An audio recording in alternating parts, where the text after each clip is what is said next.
I stand by the government's actions to provide certainty to the energy sector by repealing the ban on oil and gas exploration and being prepared to co-invest in exploration projects. In many ways, the latter policy is one a government wishes it didn't have to have.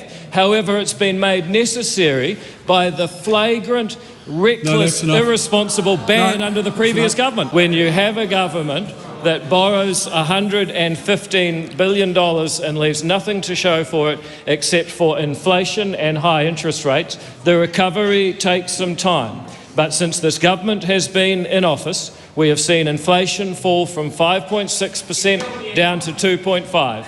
We've seen the official cash rate fall from 5.25 down to 3.5.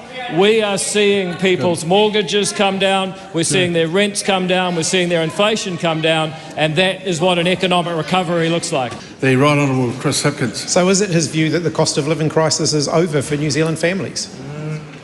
Mr. Speaker, the cost of living crisis is abating with every positive move taken by this government. But the fact is that you can't be the guy that dug the hole and then complain it's a long way to dig out of it. Does he accept the government's decision to cut early childhood education subsidies in real terms will increase fees for Kiwi parents? Mr. Speaker, that is a nonsense. We have increased the amount of money that goes into early childhood education by a very similar amount as it's been increased year on year over the last decade. Supplementary question, how is increasing early childhood education subsidies by 0.5% when inflation is running at 2.5% not a real terms funding cut?